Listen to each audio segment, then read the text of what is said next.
Olive trees grow on the slopes of limestone hills in most of the Mediterranean lands. The trees are evergreen and thrive on the hot, dry summers and wet winters of this region. The olive is cultivated in all these regions. And in these parts, its cultivation is most intensive. In Spain, the south of France, and Italy, olive growing is carried out by modern scientific methods.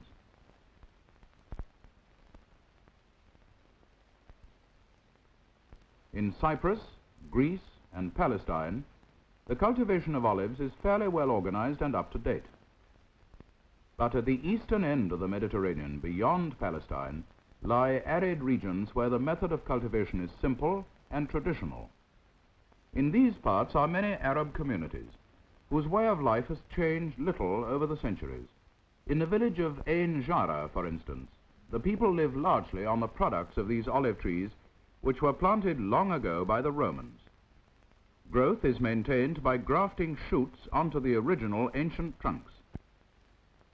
The villagers do not bother to pick the olives when they're ripe, but they beat and shake the trees. The Arabs of this village have been accustomed to harvesting the olives in this way for many centuries, and they still continue to do so. It is less tedious than picking the fruit. A poor family may possess only one tree, but most families possess more.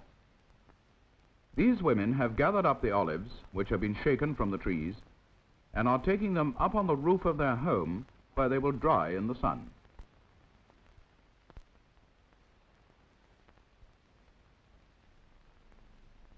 Some of the olives will be eaten whole with other food. The rest will be crushed and squeezed so as to get the oil from them, which is used for both cooking and washing. When the crop is good, some of the oil may be sold to people in nearby towns, who appreciate it quite as much as the villagers. But usually, in this little village, they need all the oil and olives for their own use. This 10-year-old girl says that she enjoys this work. She has no parents, and she has to keep herself and her 4 brothers and sisters.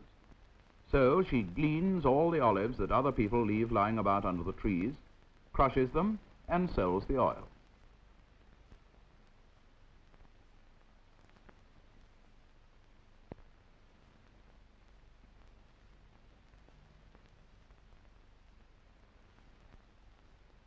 These people have crushed their olives into pulp, using the same primitive method as that adopted by the little girl. Now the oil must be extracted from this crushed pulp. It is put into a pot and boiled. This makes most of the oil come to the top, but there is still some oil left in the pulp. In order to get the last possible drop, the pulp is put into a fresh pot to cool and then squeezed.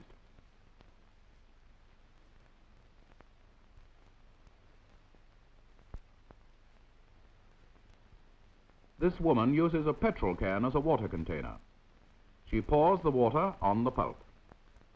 As oil always floats on water, she is now able to skim off the last few drops of oil which have risen to the top. She will add this to the rest of the oil before she puts it away in jars for cooking during the winter.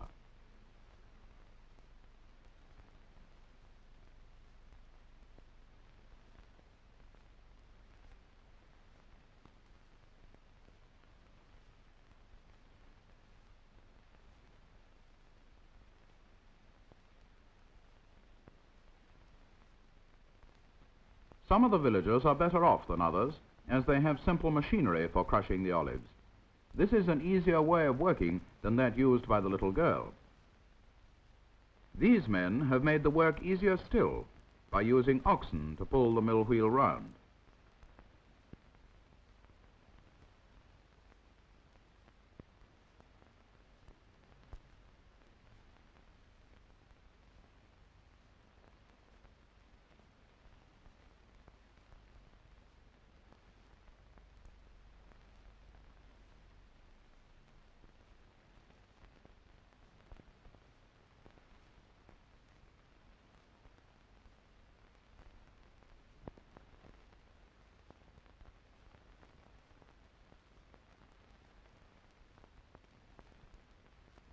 Now the oil must be squeezed out of the crushed pulp.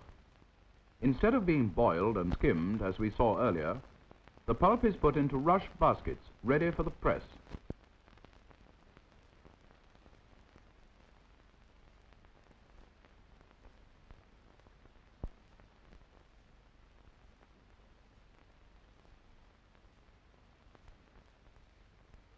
Here is the press. It is simple but effective. If you watch closely, you can see how the man uses the lever of the press to bring more and more pressure to bear on the pile of baskets.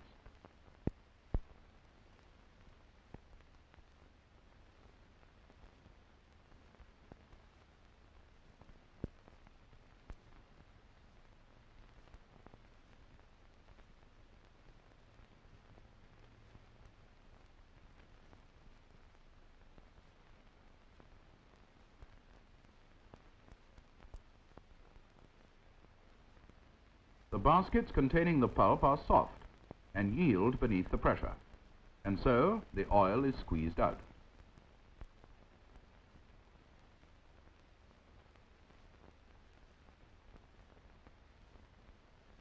The villagers, like all other cultivators, begin to think about the next harvest as soon as this year's crop is gathered. The trees must be pruned, and at times the soil underneath the trees must be lightly turned. Owing to the dry summers, there is no grass, and therefore there are no cows to provide milk and butter, and vegetable oil must be used instead. So, if you were to go home with these people, at the end of the day, you would find them eating food cooked in the oil obtained from the olive trees growing on their native hillsides.